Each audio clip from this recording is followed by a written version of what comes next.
సిరిధాన్యాలు తింటే అరగట్లేదు అని. దీనికి రెండు కారణాలు ఉన్నాయి.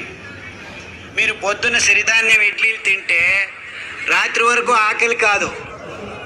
మీరు అనుకుంటున్నారు ఈ బియ్యం తిని 2 గంటలకి ఆకలి అవుతుంది కదా, సో అది బాగా అరుగుతుంది అనుకుంటున్నారు.